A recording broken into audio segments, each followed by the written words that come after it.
You bet it does. Welcome in to Wednesday's edition of The Big Show on your total sports station, KTGR. Andy Humphrey, Brendan Schaefer here. Oh, man. I have a statement I would like to make. I would like to make a proclamation. Okay. We should declare that Gabe Schaefer attends the rest of Mizzou basketball games the rest of the year. Gabriel. He sure came through last night. My 3-year-old son's first basketball game. He's been to a number of football games. Yeah. And boy, did he have a good time last night. That was a lot of fun at Mizzou Arena as the Tigers find a way to get a massive ranked win. And maybe even, I mean, with what they'll do over this next week, they have a chance to play themselves totally off the bubble, Andy. It'll be a lot of fun to break that game down from last night. I mean, it is interesting to talk about what the chances are now based on the final 3 games left, how much the Tigers need to do to solidify the spot. We're going to get to that. We're going to get to some bubble talk, but mainly about how it happened last night for the Tigers to get it done against Tennessee.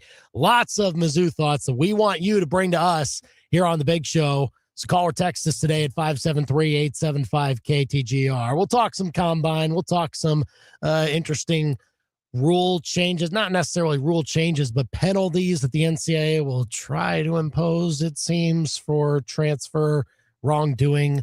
We'll see how that works out. But a lot of hoops talk today, obviously. So we want your chatter today at 875-5847. You can also tweet us at KTGR Big Show. You can also comment on our YouTube channel right now where we are live, youtube.com/@KTGR Sports. We're also on Facebook at facebook.com/KTGR Big Show.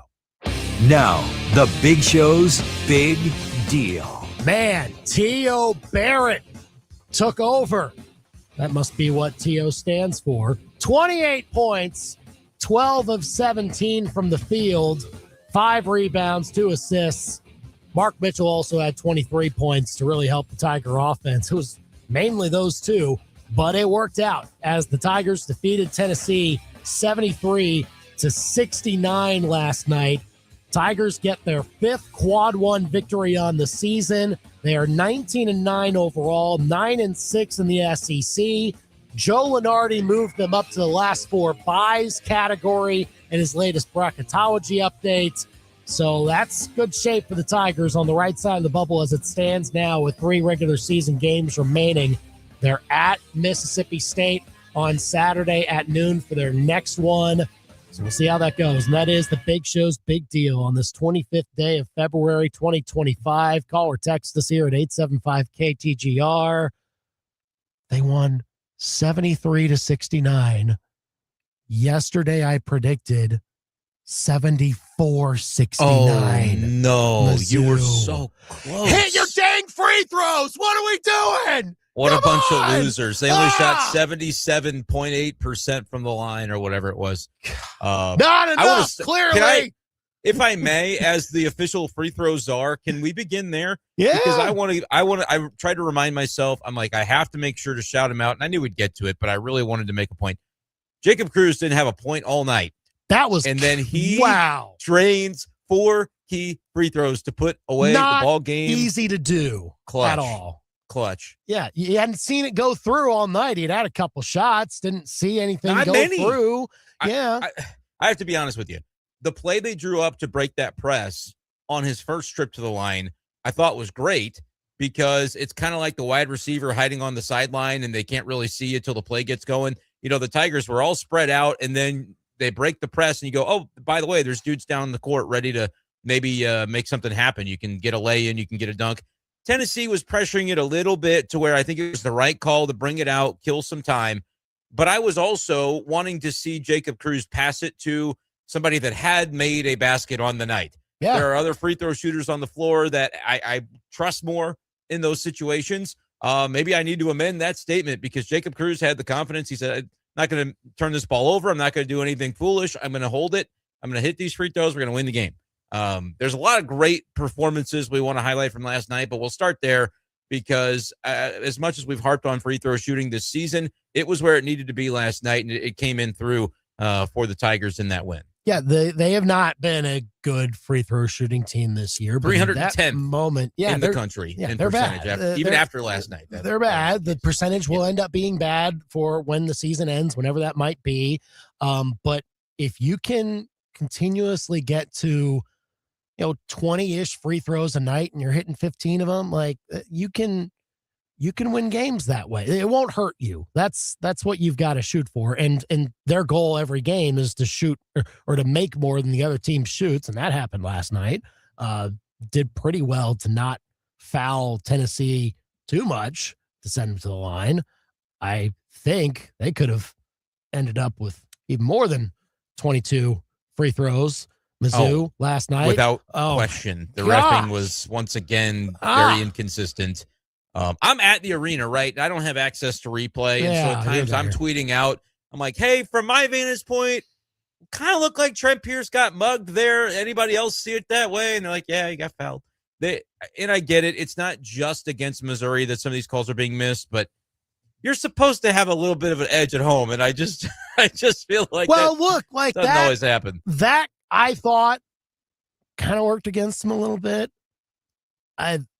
The fact that, look, the offensive rebounding was what it was for Tennessee. Was it ever. They had 18 offensive rebounds. I mean, I get that that's frustrating.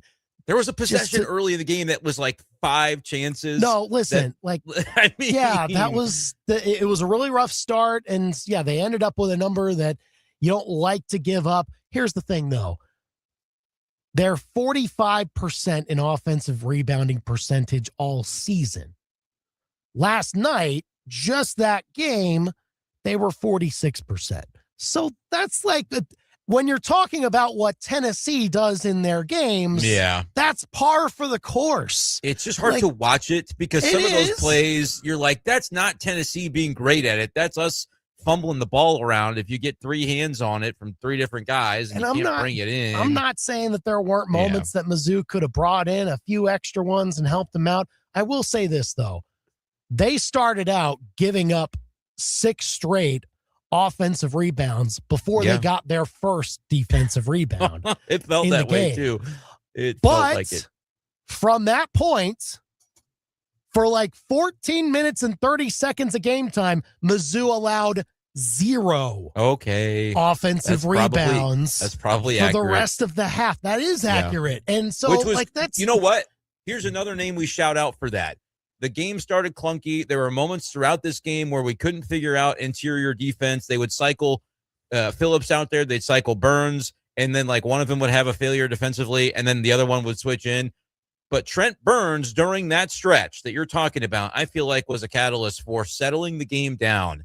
Because when you got to halftime and you were down only by 3 points, despite shooting, here's another 0% from 3 in the first half, you're thinking, well, first of all, I wish they wouldn't have hit one at the buzzer to make it a 3-point game instead of a 1-point game. But you're also thinking, how is it as close as it is? I think Trent Burns deserves a lot of credit for picking up a couple of those defensive rebounds in that stretch where, okay, this is still a basketball game. This is not going to be a rout on our home floor. We're going to be in the mix for this one. I thought he was a steadying presence when he came in to nab a few of those rebounds. It was very key for him to come in when he did. And he also led the team with 4 steals. I said the point guards would have to steal the ball. Trent Burns will do it. Phillips had 2. Straight up took it out of Nate Ament's hands on the baseline in that one play. Look, I get it. It's frustrating. Mizzou has had multiple games recently where the offensive rebounds have not been fun to watch for the other team. They were not going to be better at Tennessee in rebounding in this game. It was never going to happen. You don't try to be better than the team that is literally the best in the country at it. Instead, we called this yesterday. Yeah. We said what the instead would be, and they did it. You find their weakness, and their weakness was turning the ball over. And Mizzou wasn't even necessarily that great of a team this year at turning other teams over, but they were still able to do it. This was I think the highest turnover number that they had forced in an SEC game this year. And so they said, look, we've got to find ways to exploit that and allow our guards to be ready for those situations to run out. And sure enough, they outpaced Tennessee in the points off turnovers. He scored Yep. more points off turnovers than Tennessee had second chance points. And that's the difference in the game right there. So Yeah, they made up for it. They mitigated the offensive rebounding deficit in exactly the way. The only difference was I thought it would be both point guards needing to rack up steals. I think they each had one. And you mentioned the bigs had some, and Trent Pierce had one. They steal the ball 9 times. Some of the other turnovers, or 14 of them in the game. One of my favorites was the play where it seemed like Tennessee had a bit of a break going, and T.O. Barrett makes himself big and kind of jumps into the air. And whatever it did, they heaved the ball all the way through the baseline or the end line there, and it's a turnover that way. Not a steal in the stat book, but a turnover, and that's still staying with a play. That feels like it could be a lost play, an odd man rush, as they'd say in hockey. And T.O. Barrett found a way to disrupt the pass and force the turnover. I mean, they did some of those types of things over and over again that mitigated some of the deficiencies they had in this game. Absolutely, they did. And look, 875-KTGR, call or text us with your thoughts on the game. Mizzou gets it done against Tennessee for their 5th quad 1 victory on the year, and they get to 19-9 on the season. I mean, this is Dennis Gates has had a few of these, man, like where he has brought a team that we did not expect even necessarily to be ready to hang on a floor with a team like this, especially when we think it's a bad matchup with how well they rebound and with how long they are and how they grind you to muck on defense. And sometimes teams just can't overcome I was saying muck a lot in the first half. When I watched those shoot threes. Yeah, exactly. That's what I was saying. No, muck. Like when they go down 14-4, Tennessee's usually on a fast track to winning by 15 in that game because of how they do defensively. But you know why it happened that way? Why? It's exactly because of what we talked about yesterday when I talked up a big game about I need to be the fade master and I need to place a wager on Tennessee. Guess what I didn't do? Place a wager on Tennessee. Guess what I did do when Missouri went down 14-4? Oh, you did it. My $10 went on the Tigers. Wow. So you can have it all, apparently. Turns out. Jeez. My methods are maybe not as foolproof as I thought them to be. So that was a lot of fun. 573 texts in. I think B needs to keep going against the Tigers. Every time he does, I predict on the show, and then opponents. my wallet, I show where my real allegiances lie, and I put my money where my mouth absolutely wasn't. So we'll continue the trend. Yeah, Fridays. Well, this weekend's not a ranked opponent though, or probably rules are changed. Why tempt fate? So you're going to say that Josh Hubbard just scores 50 and he's a ranked player. He's a ranked player, even if the team's not ranked. Yeah. They can win some games. We've seen it. So it is. Yeah, man. And now they're in a great spot. I mean, we'll talk about it. Obviously, I still feel like we got to continue unpacking this game. 505. You're still focused on the double bye. I'm just focused on what this did for their potential resume. But the standing stuff will be fun to unpack. But we've spent 15 minutes talking about this game. Can we gush for a little bit about T.O. Barrett? I mean, holy smokes, this guy's evolution has saved the season. And I'm not bagging on Anthony Robinson when I say that either, because he played well last night. But T.O. Barrett is, I'm ready to say he's special. And at present, he is the Missouri Tigers' second most effective, second best player in the here and now. Wow. Mark Mitchell being number one, who was great last night as well. T.O. Barrett is, he's doing some really, really good things. He is. I understand Jaden Stone went scoreless last night. I don't want to unseat him from being like the second most efficient, prolific scorer on this team. See, though, that they can have that type of game where he's not the one doing it, only played 18 minutes. Robinson's minutes were up. He was playing really good defense. I kept thinking Stone was going to be the guy to break the curse on the lid on the basket and hit a big shot. And it didn't come, but I don't think in his 18 minutes he was a detractor from the win. I think he was still playing winning basketball. He didn't take a bunch of shots last night. I think he only had 5 attempts from the field. He was 0 for 5. But Jaden Stone certainly, and I keep saying this, he's going to be the guy that can show up and win you a weekend in March Madness. Like, I'm not counting out Jaden Stone, but they're playing through T.O. Barrett more and more. And boy, on the nights that he's got it, has he ever got it? And they couldn't stop him. in the second half, he was just driving every possession. Yeah. And they couldn't do anything about it. Well, they found unbelievable. They found a mismatch there that there was a particular guard for Tennessee that they wanted to hunt, and they kept hunting him, and it just didn't work out. Rick Barnes was talking afterwards how they just couldn't find an adjustment, and Theo Barrett with his footwork down low, it's crazy with his body control to not throw up wild shots when you are spinning around and trying to find your bearings to get the opening. So many guards will throw it wildly off the glass, and he'll do it every now and again. Free throw line. Yeah, every so once often. in a while, there was even one during the game where he's trying to draw the foul and just wildly throws it up. But he's a volume shooter when it comes to driving, though, and you're going to have one of those oddball plays every once in a while. It doesn't matter. Like, you can say, okay, here's the still frame, and how is he going to get out of this one? It's like, well, he's actually going to, you mentioned body control. He's going to dart to the left and finish with the left, or dart to the left and finish with the right, but he spins to get, the space and positioning that he needs. And he'll probably draw a foul or he'll go in. I mean, and he's so confident with it last night. Yeah. That's the key. Like, that's the evolution that we're seeing from him. And as much as I'll say Trent Burns is coming along, the next step in his game is to just consistently have that same type of confidence and know that you have a size physical advantage over some of these guys and use it consistently. He's coming along. I wouldn't have thought, 3-4 weeks ago that we were going to be seeing this consistent run for Trent Burns and that it would be going, I would say, as favorably as it has been. It's not every game that he looks great, but he's contributing, and it's an 8-man rotation at this point. You can trust that he's going to be getting a few minutes, and then depending on the flow of the game, you can toggle back or you can push forward with him. Never again should he shoot a 3-pointer in this season. But other than that, man, I've got a lot of positives to say about Trent Burns. Had the air ball last night, and we've gotten one of those per game recently. But everything else he's doing, I enjoy. The interior defense was a problem for a minute there, as I think Tennessee found that mismatch, and they said, look, go inside Phillips right now, and Burns when he's in there, they haven't been moving their feet confidently, but then they make the adjustment, and that's not a mismatch anymore. They're not able to continue to exploit that. That was good to see. When Missouri would have a problem with something on either side, they were able to make those adjustments pretty quick last night to where it wasn't the story of the game. Well, again, when Theo Barrett can just get to a spot, okay, just let Theo Barrett have the ball again, let him find a spot again. Or Mark Mitchell. Or Mark Mitchell. Yeah, they really did follow the mantra in the last 4 minutes of, hey, just funnel everything through T.O. and Mark and just let them, one of them touches the ball every possession, they make the decision. They don't have to take the last shot.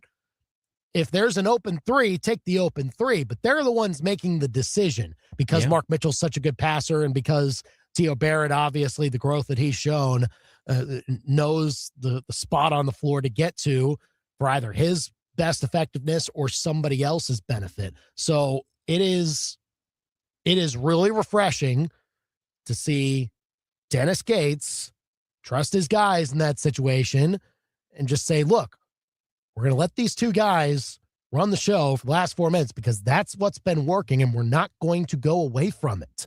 I see this game, I see the Florida game, I see the A&M game as excellently coached wins by Dennis Gates. And they need to be recognized. I get it. Theo Barrett was awesome. Mark Mitchell was awesome. Dennis Gates had this group ready to go against a team that had it set up perfectly for them to have a similar game like they've had against every team that is like Mizzou that they have faced all season long. They have gotten the better of them. The only games that they had really lost in SEC play were to the top of the top. This was really the lowest net team that they have lost to in conference play. And Mizzou had the plan to get it done, and Dennis Gates executed it. Despite an early 10-point deficit. That didn't end the game. It was gradual the way that Missouri climbed back into the game, but that they stuck with it. And it was little mini adjustments along the way that I think marked Dennis Gates kind of pulling the right levers, and next thing you know, it's halftime and it was ugly, but you're down 3 and you're in the thing, and they turned up the offensive intensity in the second half to be able to, race past them. And it was even, some of the things that we talk about being a problem. The free throws were part of the reason they won last night. That was a very complete effort by Missouri. Yeah, the being able to limit your turnovers because they've not been great at protecting the basketball themselves this year, limiting that. The fact that this is several games that I have noticed also where they've not shot well from 3, but they've still won. Like they've been able to get by because they get downhill, they get to the paint, they're able to finish around the rim, and key guys are just being asked to take over, and it works. I will say, though, the threes they did hit in the second half were huge. Huge. Yeah. I mean, they only had like 4 or so as a team, but they needed them. And again, it was just a very complete effort. You can think about different players. Like, didn't see a ton out of Trent Pierce necessarily in terms of scoring, but like they held Tennessee under 70 points. They played well defensively. He deserves credit for that. Anthony Robinson certainly deserves credit for that. They played as a team, man. They really, I know I've said this at other times this season, but it's hard not to look at that game and say, man, one of, if not the most impressive wins they've had, just because of the way that you have to come about it. I look at the one against A&M on the road, but I think this Tennessee team is better than that A&M team. Tonight's a loaded slate for the SEC, so I can't wait to see what happens and then update our SEC tiers tomorrow. But yeah, there have been some really impressive performances against teams that I'm convinced are still pretty good. We don't know what the SEC is. Maybe it's not what it was last year. No. Lenardi this morning didn't do a full bracket, but he puts out the little one-sheeter, and the last 4 buys are all 4 SEC teams. Yeah. Missouri is included in that, toward the top of that list. But, like, it's you've got a conference that could get 10, 11 teams in, or it could be less than that. But I think Missouri is now, we've got the sample size to say, look, man, especially at home, they're going to give you hell almost no matter who you are. And that's been really a welcome development. And you're right, you have to attribute a good portion of that to the positive coaching that's gone on. Call or text us, 573-875-KTGR. We'll get to some of your texts here as we roll along, but keep weighing in on Mizzou getting another big win last night. They're now up to 5-5 in quad 1 games. Not a lot of people down in their range in the net can say that either. Nope. You know what I mean? Like, you got to go all the way up to 43. UCF is 5-5 in quad 1. They're 43rd. They just blasted BYU yesterday. That's pretty impressive. And then you have to go up to 36 and 37. Auburn and Texas. Auburn's played 16 quad 1 games. They darn well better have 5 quad 1 wins. So, like, that's an interesting thing to talk about too, is the scheduling of it all. Do we get credit for losing by 30 to as many ranked teams as we can play in the non-con? Because that's what Auburn did, and it's working for them. People are still talking about them as a tournament hopeful. So I don't know. There's still a lot that I'm trying to figure out about that situation, but we'll talk more about it. Interesting. It is quite interesting. Is it just going to be a bubble of teams that just bottom out? And maybe the committee's like, well, maybe we need to pick one of these teams here just to fill out our field. The way it works out. I guess we'll talk about that coming up. And that's also kind of helpful in Mizzou's favor, the fact that they're playing good basketball right now and are on the right side of the bubble because of it. So we'll talk more about that, but get your thoughts in on Mizzou's win last night over Tennessee at 875-KTGR. We'll talk about their double bye chances even. Then I think we can start the talk once again on that. And we'll have more stuff in Under the Bus, sweetest thing, as we usually do here on The Big Show, KTGR, and the KTGR app. Follow The Big Show on Facebook, X, Instagram, and YouTube. And keep it here on your total sports station, KTGR. Hi, we're Midway Electric. Late winter is the smart time to take a look at your electrical system before spring projects and new power demands put extra strain on it. If your panel is outdated, breakers trip often, or you're planning major upgrades, now is the time to make sure your system is ready. From panel upgrades and repairs to efficient lighting and future-ready electrical solutions, Midway Electric helps keep homes and businesses safe, reliable, and prepared for what's next. Midway Electric, powered by people with pride. MidwayElectricInc.com.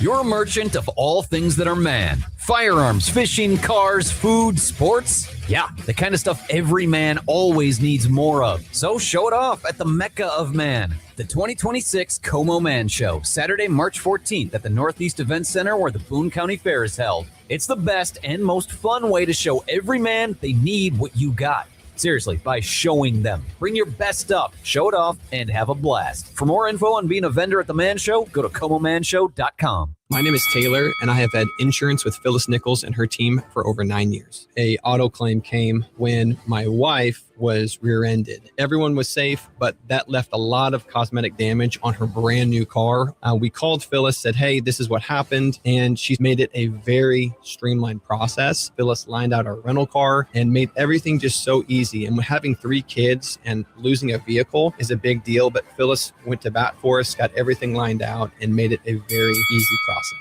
Paradise doesn't have to be far away. Sometimes it's a quiet walk through a state park. Sometimes it's your favorite takeout and a night in. At Shangri-La, we believe that cannabis belongs in those everyday moments, not as an escape, but as part of living well. That's why we offer 20% off select category every day, plus 20% off store-wide every Sunday. Thoughtful products, honest guidance, real value. Shangri-La, discover paradise. Learn more at ShangriLaDispensaries.com. You've seen the trucks. You've heard the name, but there still seems to be some confusion. So let's settle this once and for all. Yes, Steve from Steve's Pest Control is a real guy. Okay, sure. I'll believe in Steve when I see a termite riding a unicorn. Time to squash those rumors, like Steve squashes spiders. Steve's Pest Control isn't some big corporate chain, and they're not some call center based in the land of make-believe. Steve's Pest Control is a locally owned, family-operated company. From ants to termites, bedbugs to wasps, Steve's crew handles it all with precision and a dash of Midwestern charm. Hi, I'm Steve with Steve's Pest Control. There it is, proof of Steve's existence. So don't waste your time calling the not-so-local guys and call your friends at Steve's Pest Control. Local, legendary, and 100% real. We're going to solve your pest problem. I guarantee it. Now you got a friend in the pest control business. Steve's Pest Control. Hey, kids!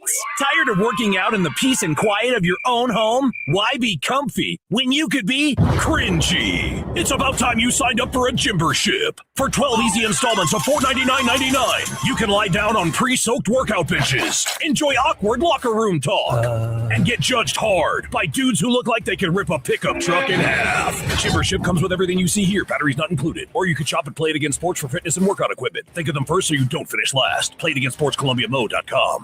They can't shoot it straight on the golf course, but they can shoot straight on the biggest sports stories in mid-Missouri. Back to Andy and Brendan on The Big Show on KTGR.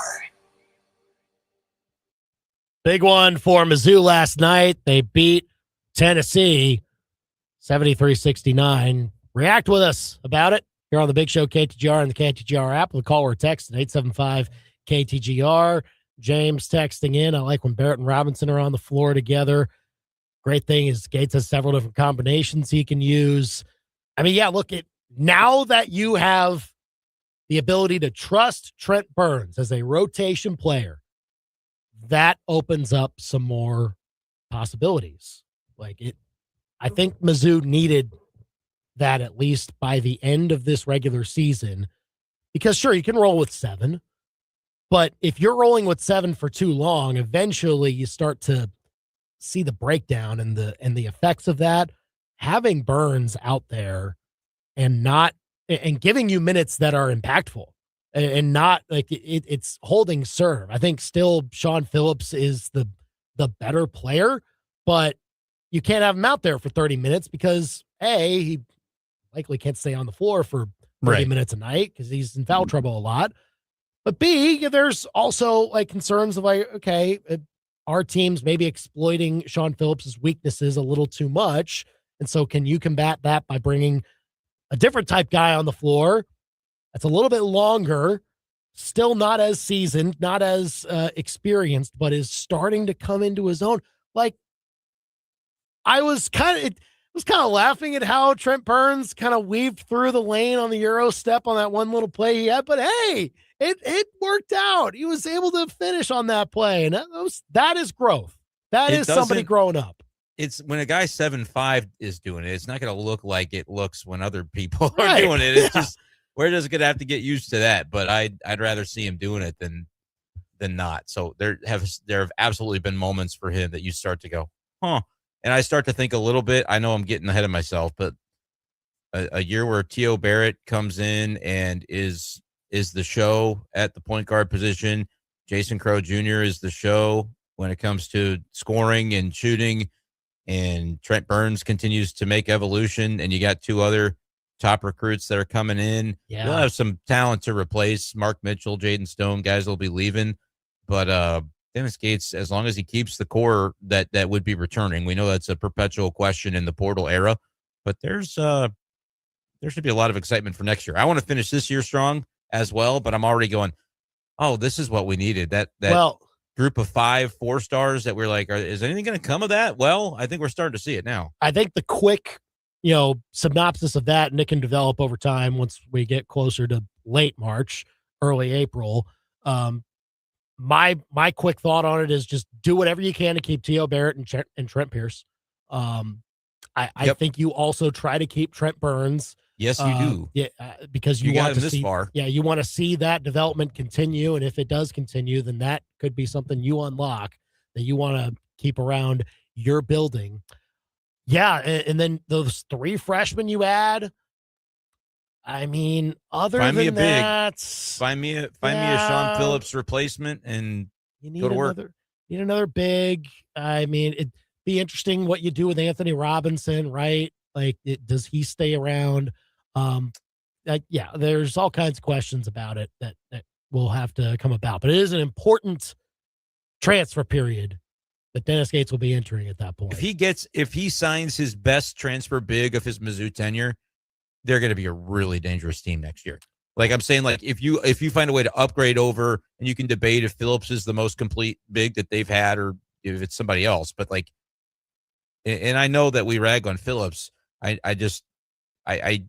want to see him do what he does well all the time, and that consistency is not always there.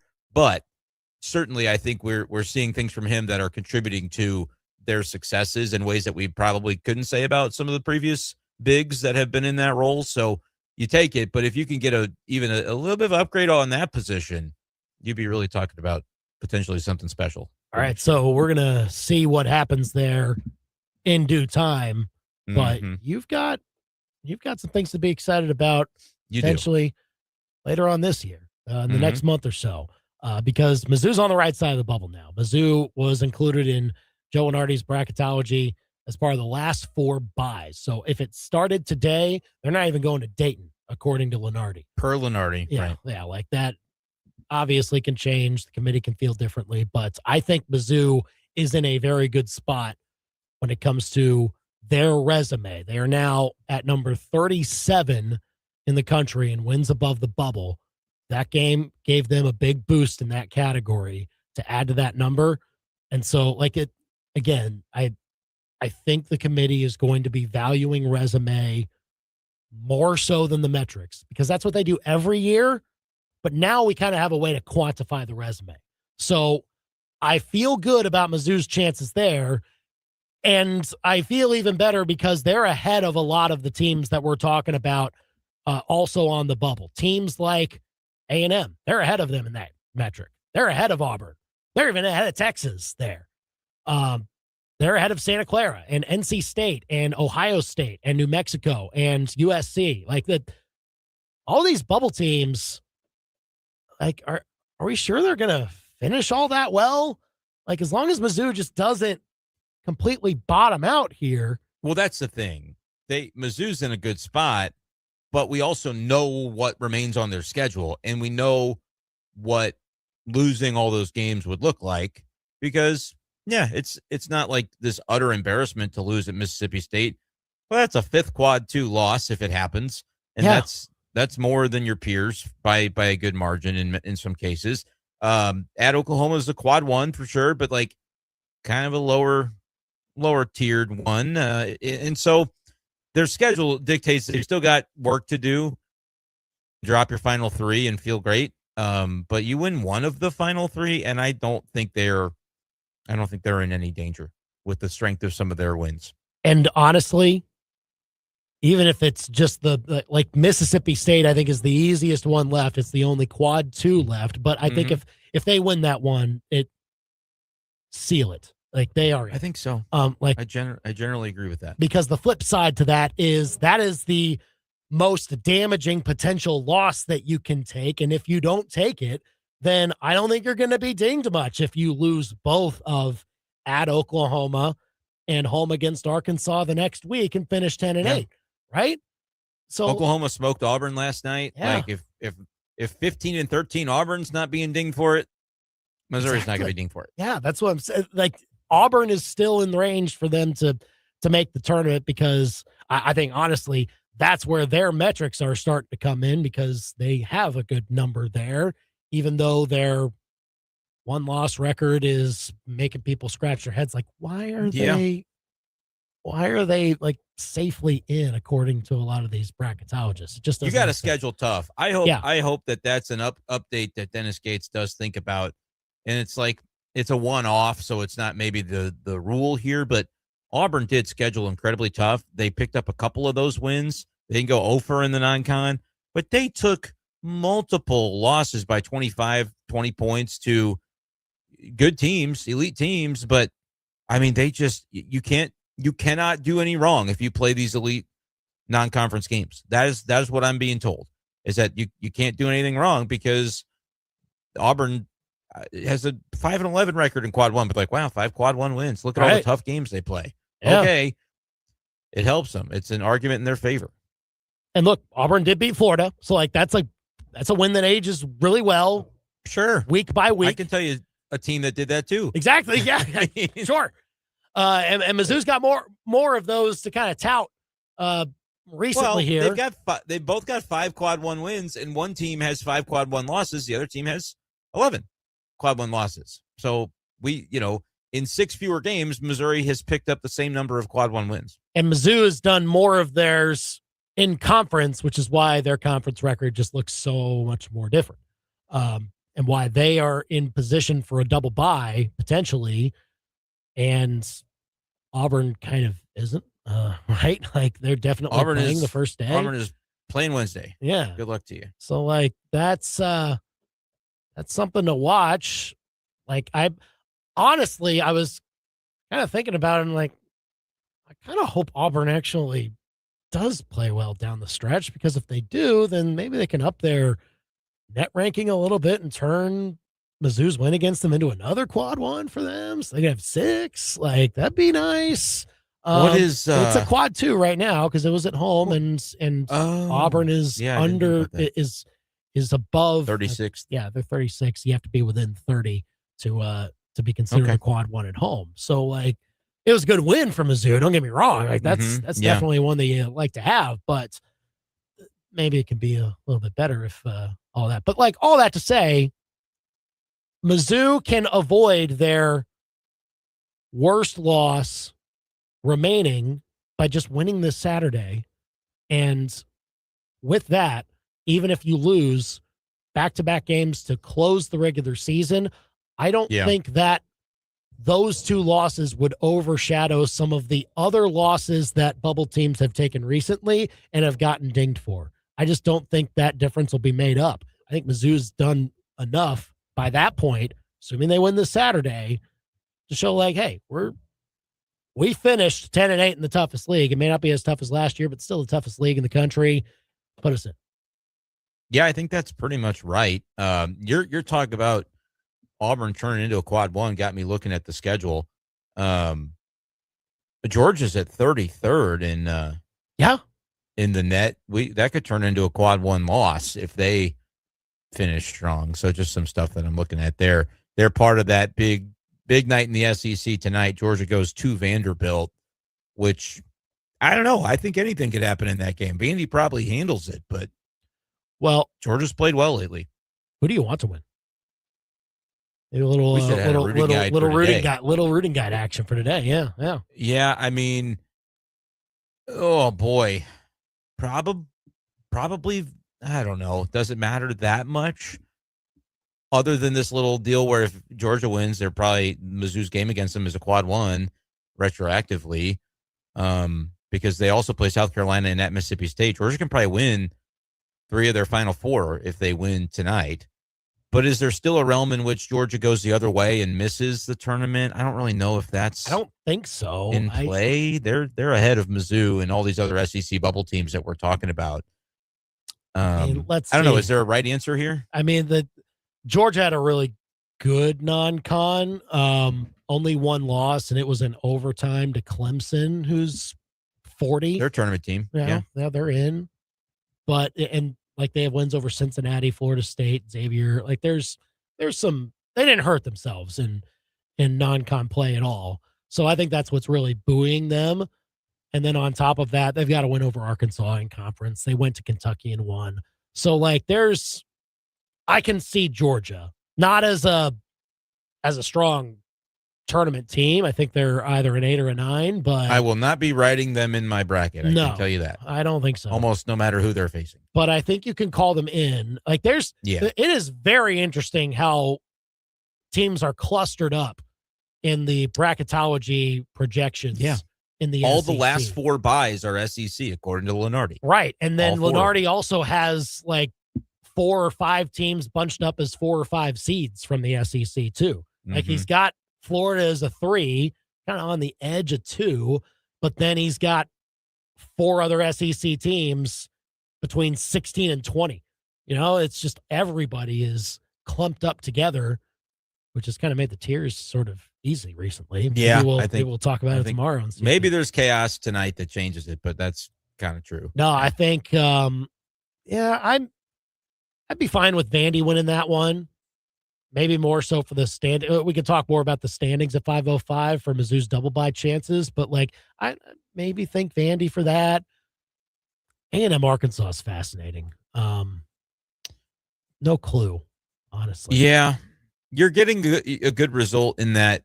You know, these teams, somebody's got to lose some of these games, and so when the bubble is so crowded, and it's not really relevant to the A&M conversation, I think they're back to being safely in too, aren't they? Well, last 4 buys. I mean, okay. they're in the same group. So yeah, I'll root for their downfall then. That's fine. Okay. Anybody that's in that last 4 buy, I think generally you got to root against. Georgia's just above it, so it's like now they do have South Carolina at home remaining.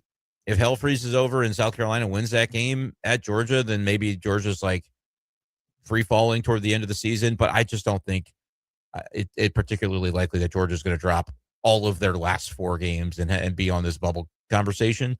So you might as well just whatever makes you happy in that matchup. Like Billy's going to root for Vandy. Obviously, he's the sleeper agent. Well, yeah, we knew that for the Commodores. But yeah, A&M, that one, you root for A&M to lose because if they're in that range, they could still miss the tournament. Anybody in that last 4 buys like Missouri could still miss the tournament if they don't just handle their business. Missouri's business might be a little bit more manageable to at least win a game than some others. And so you're hoping the others fall because like even outside the SEC, we're seeing teams stumble. Indiana losing to Northwestern last night has them in the crosshairs now. Like that's a home loss to USC lost. So there's some of the bubble stuff starting to favor Missouri a little bit more. Like when there's carnage happening all around you and all you're doing is going out and beating a ranked Tennessee, everybody kind of forgets about you as a bubble team. They're like, yeah, they're in. Of course they would be in. Look at all the crap sandwiches that all these other bubble teams are serving up. So it was good timing for Mizzou to do what it did last night.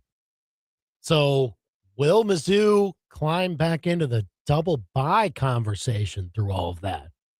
Talk more about that at 505. You can chime in yourself, 573-875-KTGR. We'll go under the bus next. How in the heck does this quarterback, with all of the publicity, not necessarily good publicity that he's gotten, how does he not communicate with his GM since the season ended?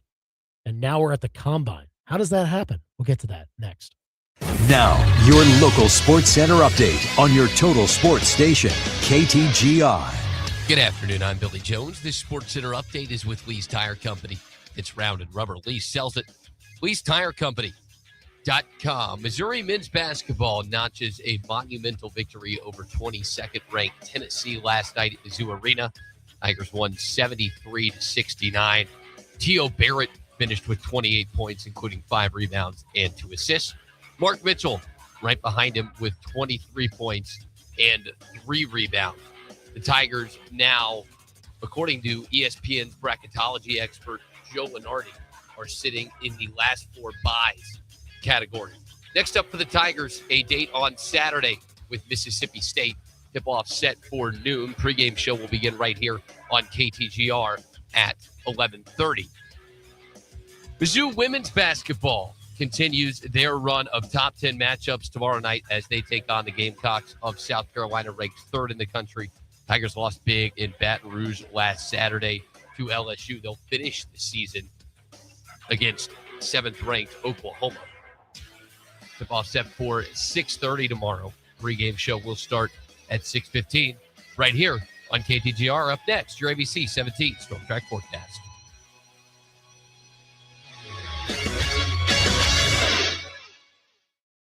I'm ABC 17 Storm Track Chief Meteorologist Jessica Hafner. I'm tracking mostly cloudy skies this evening and a chance for a few showers tonight as temperatures drop into the low 30s. Tomorrow we gradually clear with temperatures getting back into the upper 50s. Friday is going to be the nicest day of the week as we see mostly sunny skies. The winds will start picking up and high temperatures get to near 70 degrees. I'm ABC 17 Storm Track Chief Meteorologist Jessica Hafner, and that's your ABC 17 Storm Track forecast on your total sports station, KTGR. Midway Electric presents the High School Sports Power Play of the Week. Picked up in a double team, throws his left to Timbrook, stopped at the perimeter, throws right side to Davis, left side, Parrish tries a deep three and knocks it down! Donovan Parrish right at the end, hits a triple, and it's a 17-point advantage for the Bruins heading into the locker room. That's the Power Play of the Week with Midway Electric, powered by people with pride. MidwayElectricInc.com. Small businesses are the backbone of any successful community. We know, because we're a small business too. We cherish the people who live and work here, which is why we partner with so many businesses to help them grow. And over the years, we've raised hundreds of thousands of dollars for our local children's hospital, our food bank, Central Missouri Honor Flight, and True North. If you want to work with a group of people who believe that giving is always better than getting, contact Zimmer Communications today or learn more, ZimmerCommunications.com. Your foresight is so good, you can practically see into the future. But fortune telling isn't the career path you want to take. Instead of predicting people's futures, you can help build them at Fuse 32. Because you recognize things before they can even become problems. You love the thrill of success and getting paid for it. All that's left to do now is look into that crystal ball and see yourself on the sales team at Fuse 32. There's nothing we can't do. Apply now at Fuse32.com. Step into a real-life snow globe with Zimmer Communications and Colette Travel on this 9-day European vacation. Stroll Prague, Dresden, Vienna, and Budapest. From castles and cathedrals to twinkling market stalls. Sip warm Glühwein, shop handcrafted gifts, and even visit a family-run candy workshop. Learn more by joining us in Colette Travel Tuesday, March 17th at 5:30 at Courtyard Marriott Columbia on Lamone Industrial Boulevard. RSVP today at ZimmerCommunications.com. Columbia has a lot of great neighborhoods, a lot of beautiful neighborhoods, and you can't replace or build new homes there, but they're aging and the homes are getting to an age where they're needing maintenance. And one of the biggest things that we see coming over probably the next decade is need and demand for window replacement. So as your home approaches 15, 17, 20 years old, you're probably going to notice some drafts. You're going to notice some locks that don't quite lock anymore. Maybe some condensation in the windows on the inside, outside, or between the panes. There's a variety of things. Or maybe you just drive up to the window and it's got rotten wood or a really faded exterior. But either way, at about that time frame, these windows kind of end their life cycle. And so we want to be prepared to be the ones that you call, when you notice that and you want a solution for it. The difference between a house and a home is the attention to detail. At True Sun Exteriors and Interiors, we'll turn your vision of a dream home into a reality. For more information or a free estimate, go to TrueSunExteriors.com.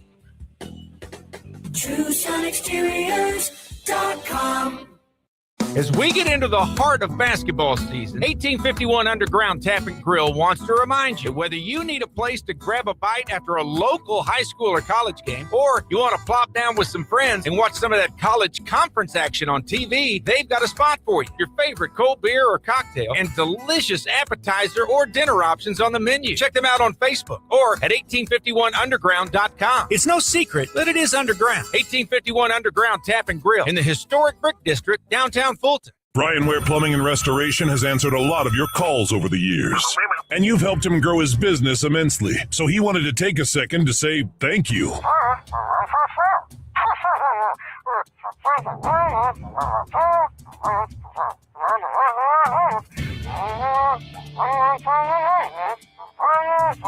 Oof, that was pretty emotional. We couldn't have said it better ourselves. So keep calling Brian to unplug your plumbing problems. BrianWarePlumbing.com.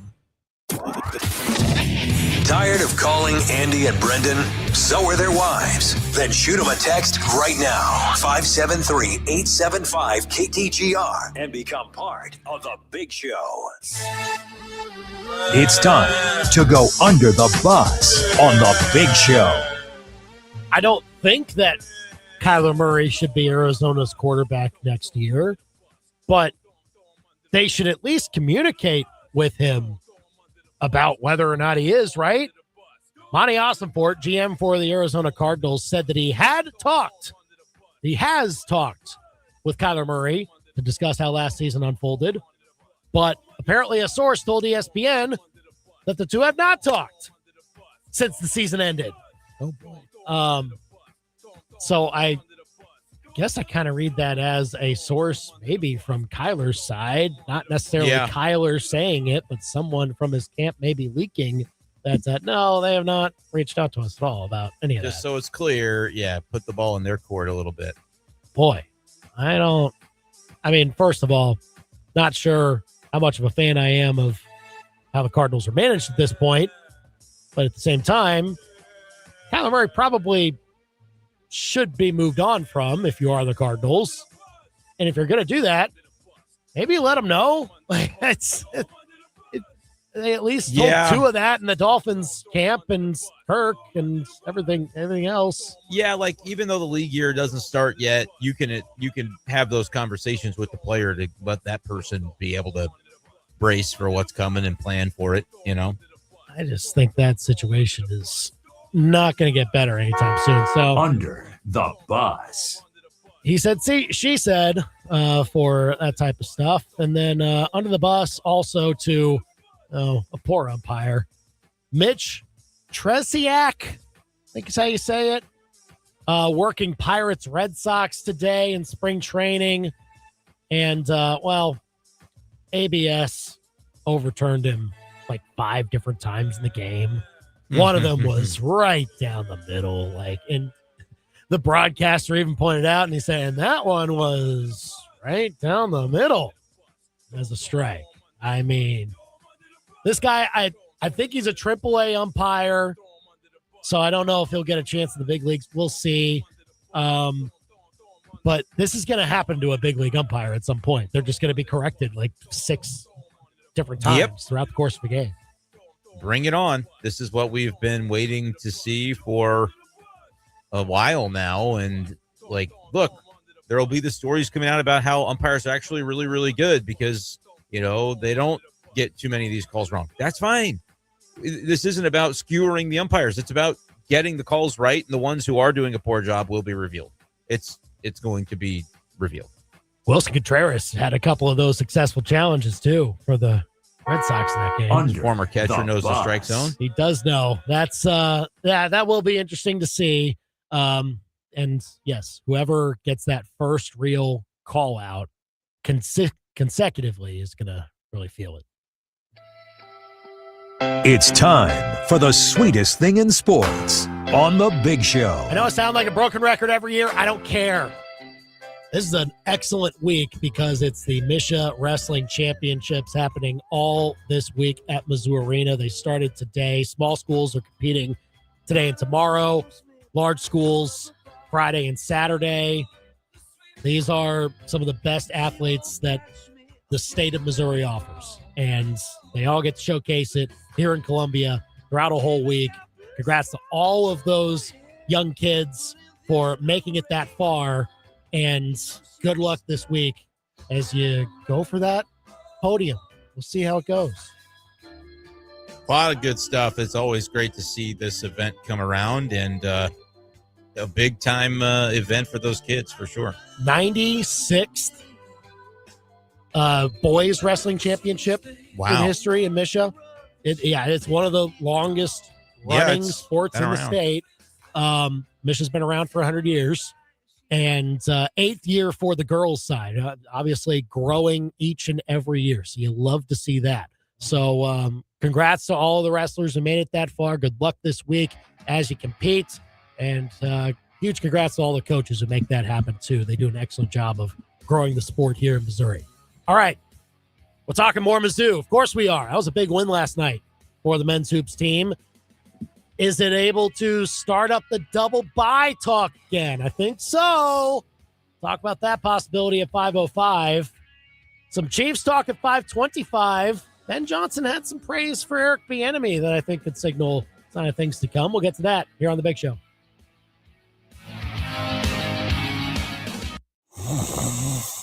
Sound familiar?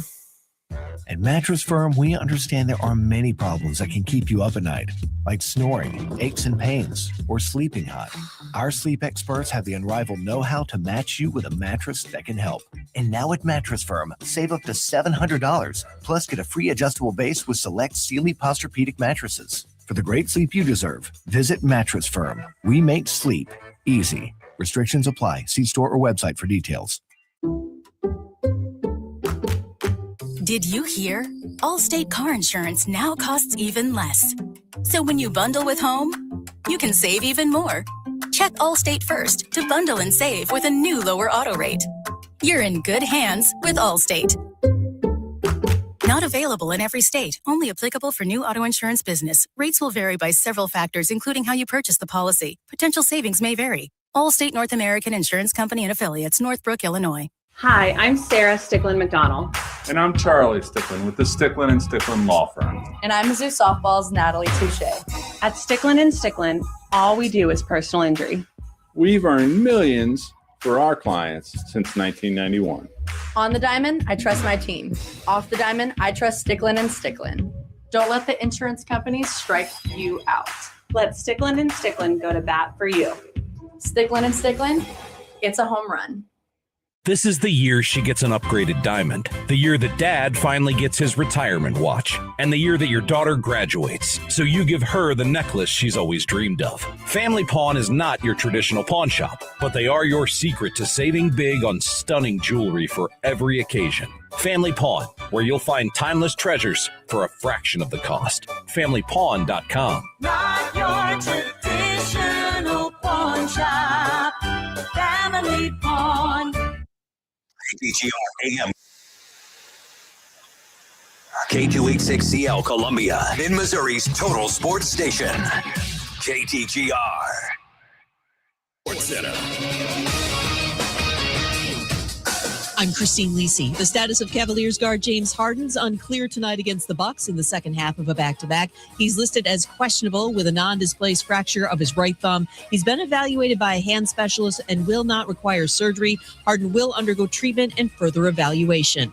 There's been much discussion and debate about the widely circulated comment from President Donald Trump to the U.S. men's hockey team on Sunday after the gold medal game. During an appearance today on SportsCenter, U.S. women's hockey superstar and Golden Goal scorer Hillary Knight was asked about that comment. We're just trying to focus on celebrating the women in our room, the extraordinary efforts, and continue to celebrate 3 gold medals in program history, as well as the double gold for both men's and women's at the same time, and really not detract from that with a distasteful joke. Hillary Knight, while the U.S. men's team attended last night's State of the Union, the women's team declined an invitation, citing logistics as well as scheduling concerns. ESPN Radio is presented by Progressive Insurance. Progressive Commercial Insurance can protect your small business with over 30 coverage options, an easy-to-use mobile app, personalized discounts, and more. Get a quote in as little as 8 minutes at progressivecommercial.com. Discounts and coverage selections not available in all states or situations. From Faro, 15 to the 10, to the house. Bush, Back to the wall, and it's got her. and Arrowhead, Touchdown! Kansas City. to your speakers. This is the big show, baby. Get fresh takes on the biggest sports stories in mid-Missouri. Right now, this is The Big Show with Andy and Brendan on KTGR. So is Mizzou back in the conversation for a double bye? We'll talk about that after their win over Tennessee last night. Call or text us at 875-KTGR to tell us what you think about that possibility. We'll also get some Chiefs talk in. Eric Bieniemy, the new offensive coordinator, and it seemed that Ben Johnson, the head coach of the Bears, was kind of sad to lose him. So we'll talk about more Chiefs and what the offense can look like once again under Eric Bieniemy here at 525. And also more on what the NCAA is potentially trying to do to penalize college football coaches that maybe are using transfers that joined teams after the portal period. Interesting penalties they may want to impose on those programs. We'll get to that and much more. But first, it's 5 o'clock. Time for the top 5 at 5 on The Big Show. Number 1. If you want to trade away for curtain number 1, you can have curtain 1. I think Andy might be onto something with a comment he made earlier. The T.O. and T.O. Barrett must stand for takeover, because that's what Barrett did for the Tigers in that game last night. 28 points as Mizzou moves past the Volunteers of Tennessee, 73-69. Mark Mitchell contributed in a major way offensively as well with 23. Yeah, they combined for 51 of the Tigers' 73 points. It was a two-man show, but other contributors as well emerged. Anthony Robinson, I thought, played good minutes. Same could be said for Trent Burns. And how about the key free throws by Jacob Cruz at the end? Really was a complete team effort in another ranked win for the Tigers. Number 2. Number 2, your timing is impeccable. So now is the double bye back in play. That's what we're going to talk about coming up here in a few minutes.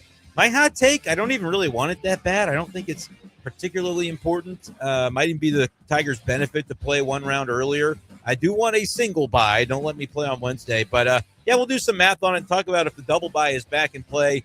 Andy's certainly into it, and I could be convinced. Number 3. Yeah, Bears head coach Ben Johnson praising Eric Bieniemy. I'm not convinced this is anything more than the boilerplate coach speak.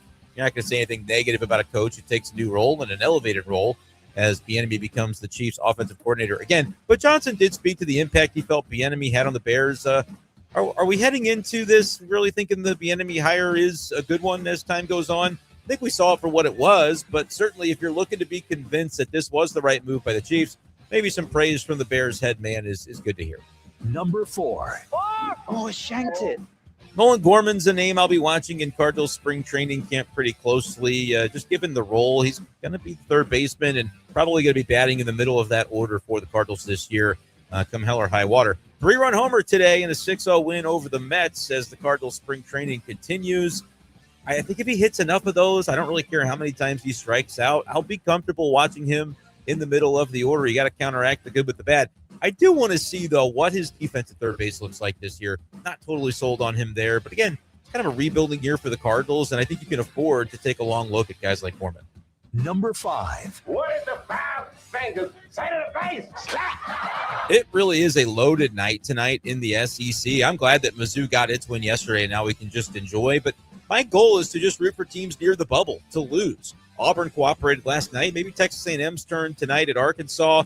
The bubble has a lot of SEC teams in it, but Mizzou, maybe they're kind of chilling right now after last night. That's the Big Show's top 5 at 5 on KTGR. Call or text us here at 875-KTGR. It is a good place to be in, and they'll be in an even better place if they get the win that right now I think they'll be favored at Mississippi State, maybe slightly. I could easily see like a 1.5 point spread, maybe 2.5 in Mizzou's favor on Saturday. But you get that one, and then you can I think really just watch everybody else. Sure, go out and try and get some more quad ones. That can always help your seed line and everything like that. But I think if Mizzou wins this Saturday, be ready to watch games in March that matter. If you're a Mizzou I think that's right. And I'm thinking about tonight, Florida going to Texas. Like, Texas winning would obviously be a big boost for them. I think that would solidify their standing. Like, they wouldn't need, in my opinion, to do anything else if you beat Florida, just because they're already in a pretty solid spot as it is. Georgia's got to go to Vanderbilt. A&M's got to go to Arkansas. You could certainly see some bubble implications for some of these games. I love the games tonight. I'm excited to see if there's any chaos. And it feels like during football season when Mizzou's got the 11 a.m. kick and they get the win out of the way, and then you can just kind of enjoy the rest of your Saturday. That's what the midweek this week feels like to me, where Mizzou got its win last night, and now we're watching for some chaos tonight. Or moving your opening game to Thursday. You can do that. Yeah, exactly. Not that Pine Bluff is necessarily, and I can say this now because Mizzou baseball completed the yeah, midweek sweep. did. How about that? But I'm not necessarily concerned in that regard. It's like when there's a high profile 11 a.m. or one of those games that's a toss up coin flip. You need it to kind of kickstart your season. You get that win, man. The rest of the day on a Saturday in the fall just feels like gravy, and you can just no stress enjoy watching the games. I don't know. I'm trying to think back if that was really a commonality this past season. Not too many 11 a.m. games that went that way for Mizzou. Not too many 11 a.m. games in general at all, but like the ones that you did have weren't necessarily the result you're looking for. So I'm thinking about like the Auburn game was late at night. You were on pins and needles all day and then pins and needles throughout the game. Like having those types of games early, that kind of feels like what Mizzou basketball did last night, where I was nervous about the game. They got it. Now it's like, oh my gosh, we can kind of enjoy some basketball on Wednesday, look forward to Saturday, needing that to solidify the season. And maybe you get Saturday's win, and by then you know where the dust has settled on some of these other teams, and the picture for that double bye could clarify. I don't really know if I care that much if they get a double bye. I don't know if that's the wrong answer. Yeah, because okay, so if you can be the 5 seed instead, right? Like, let's say you almost get the double bye, but you're the 5 seed instead. You're playing the winner of the 12 versus 13, which is it's like, I don't know, Auburn, Mississippi State. Be either, we could probably, it'll be either Oklahoma or Mississippi State. I don't think Auburn will slip that far. No, I was thinking about, I looked earlier today, Auburn was a misspeak. Oklahoma, all right. Like, that's a team that you should be able to beat on a neutral floor. Mississippi State, team you should be able to beat on a neutral floor. Like, I don't know. I don't think any of those losses are going to kill you if you're in that situation.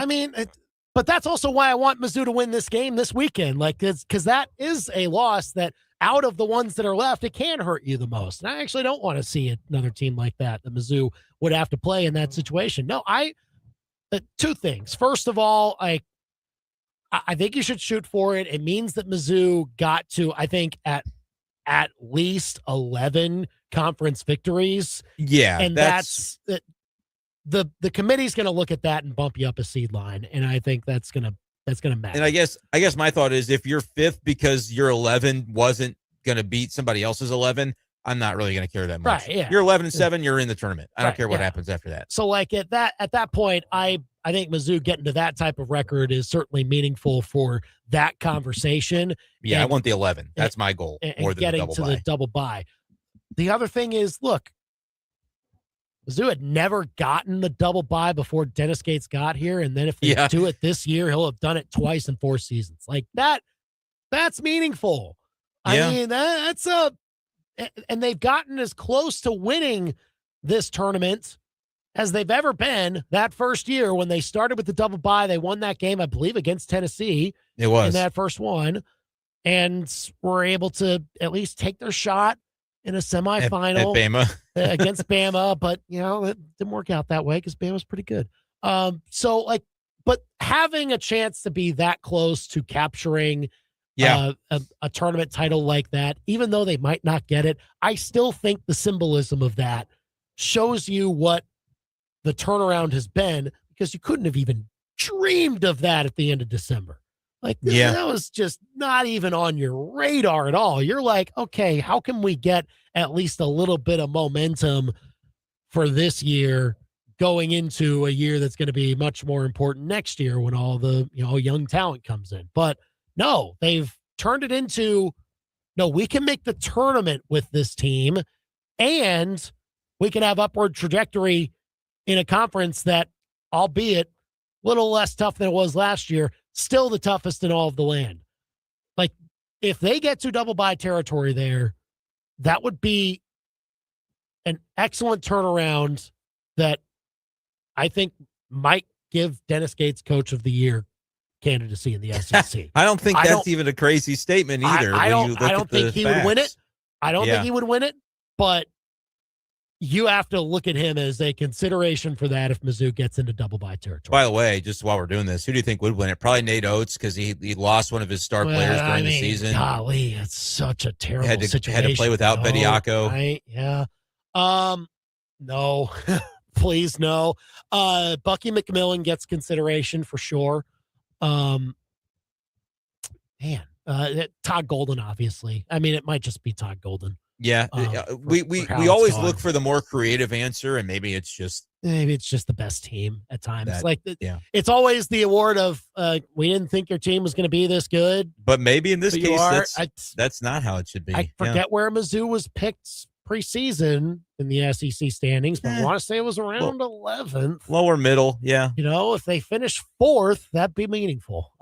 So I think the symbolism of that would mean a lot to Mizzou. You've done it. You got me to buy in. Okay. Now I want it. Map it out for me. How are we getting there? Oh, man.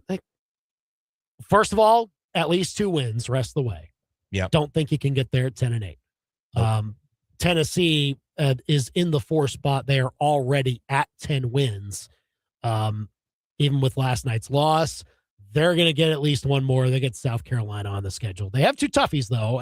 Home against Alabama, home against Vanderbilt. Yeah, that rooting guide for Friday, I think I'll probably say Alabama for that one is who we'd be pulling for.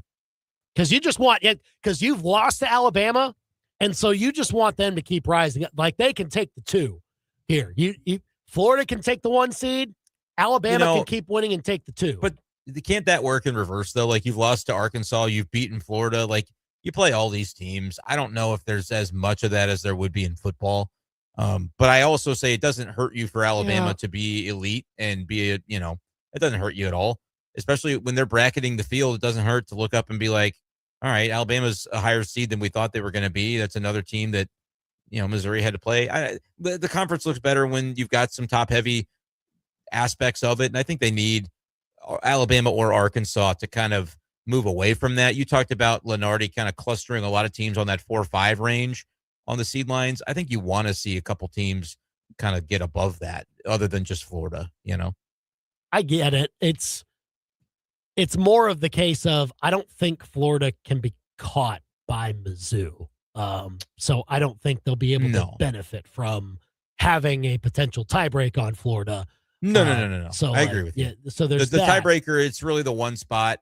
I guess you could talk about Arkansas's spot as well, since Mizzou would have a game against them. I don't know where the head-to-head would, they'd be split on that. So I don't know where it would go from there. It might go, it goes to, how'd you do against the team at the top? That's the very next. That's number 3 on the list. Well, again, let's play out this scenario. Let's say Arkansas and Mizzou are tied and they split against each other, and they are only tied against each other. Right.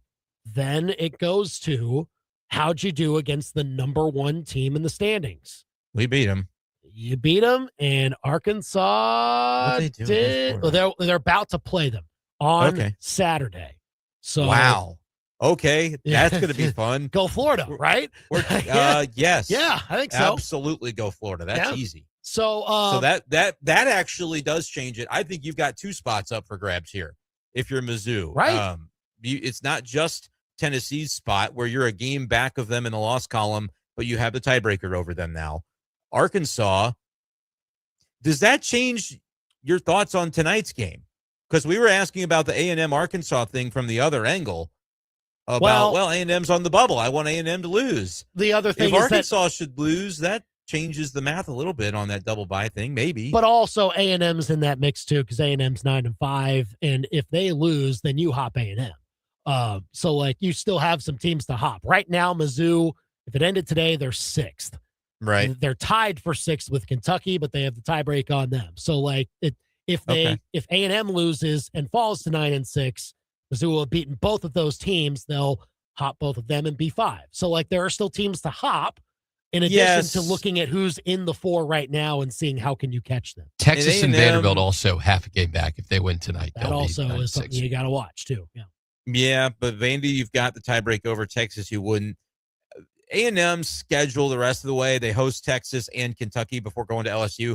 Maybe that's true. Like you want A&M to have to pick up that loss somewhere, and this might be, this is their place. They're supposed to pick up a loss. So I think that's fine. But I guess the caveat is if A&M happens to pull it off, you do certainly open up that Arkansas spot, because then Arkansas suddenly picks up another loss to Florida if it goes that way.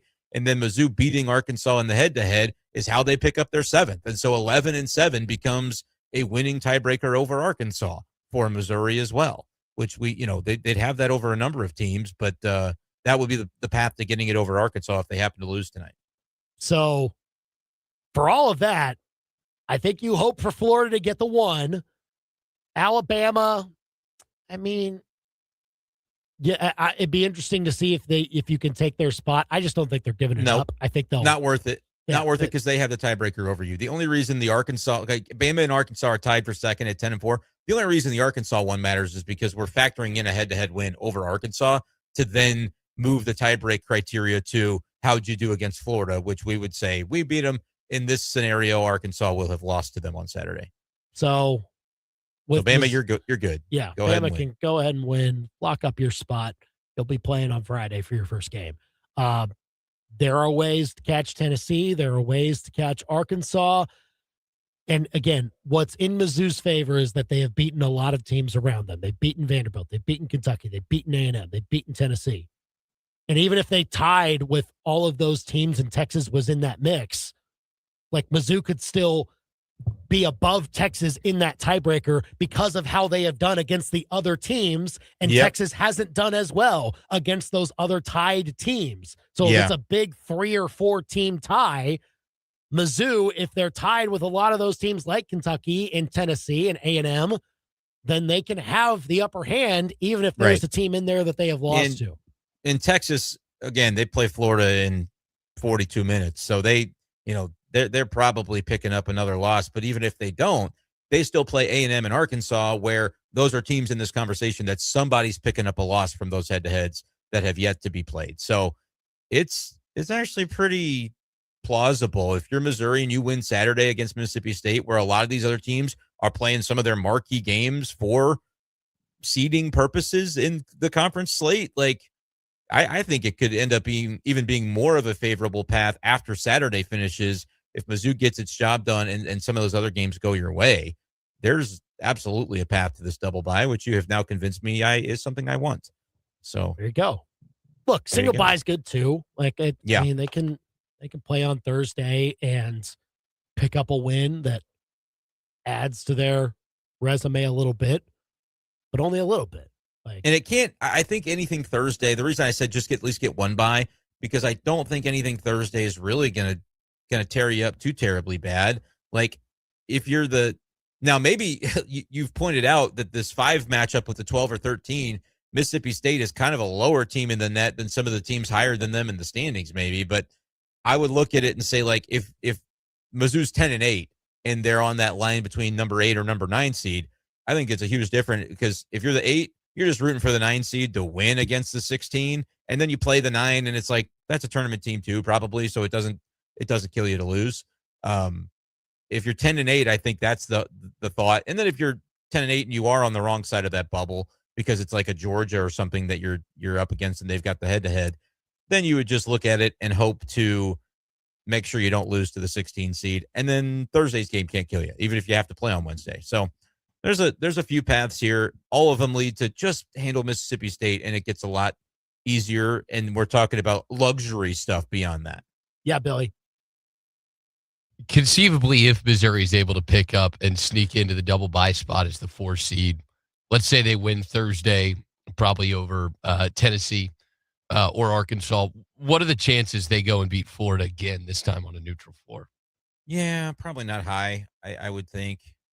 What did they beat Bama in that year where they then played them in the tournament, or was that not? No, Brandon Miller came to Columbia and put on a clinic. Are you talking about the first year Dennis Gates? Yeah. When that happened? Yeah. Yeah, I think that was that was now 2020. Yeah.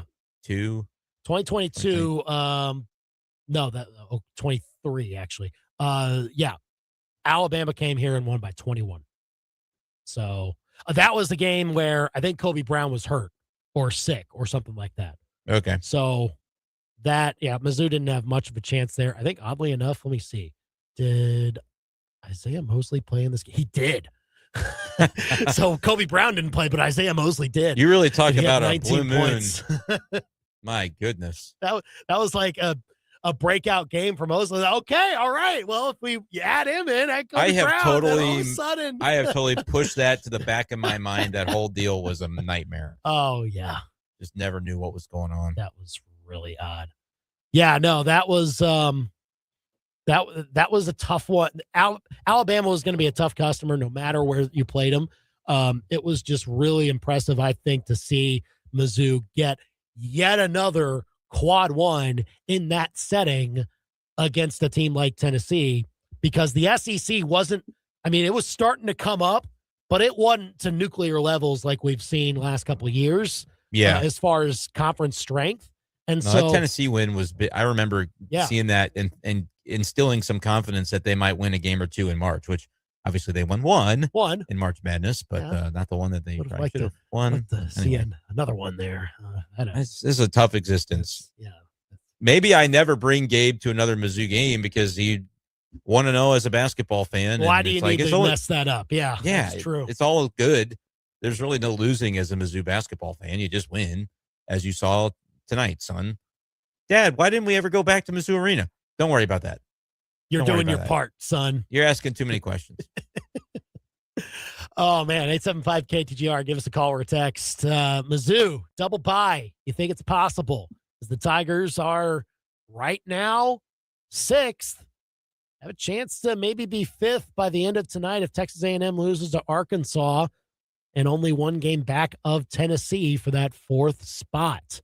Can Mizzou maybe finish strong to wiggle into the top 4? Call or text us at 875-KTGR. We'll talk more about that. We'll talk about some combine and some NCAA penalties. At least are being proposed. The question is, will they be enforced? That's the main one. We'll get to all that next year on The Big Show. Miss the latest edition of The Big Show? Catch up on demand with a full show podcast on the KTGR app. Download it now, wherever you get your apps.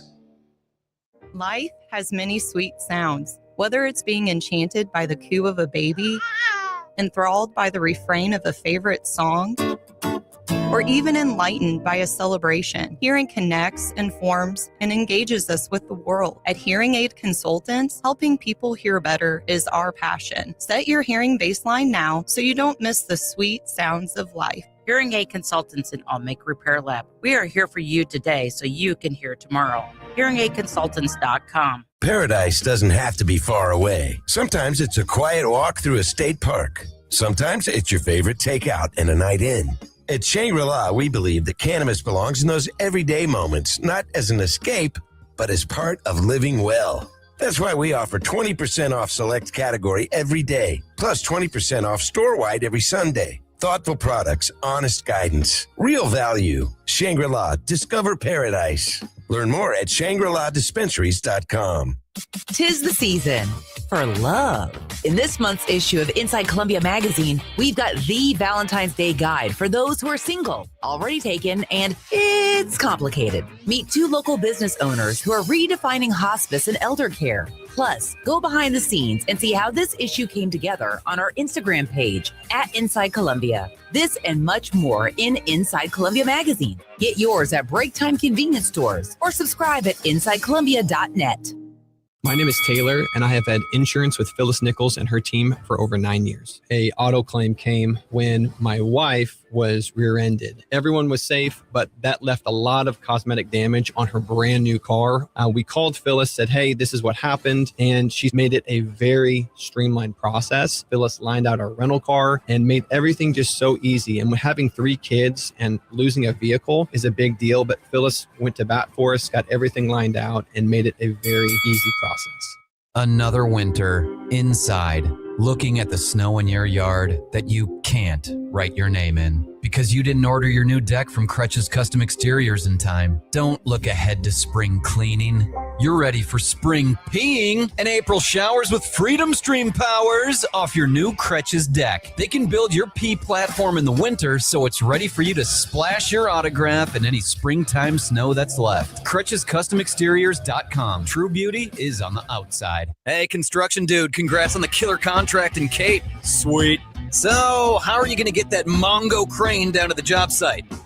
Here's a haul of an idea. Just Google I-70 Towing. They're Mid-Missouri's go-to crew for heavy equipment hauling, too. Semis, dozers, RVs, goosenecks, farm and construction stuff, school buses, boats, bring it. If you use it, they can move it. Call the team they think you'll really love to meet.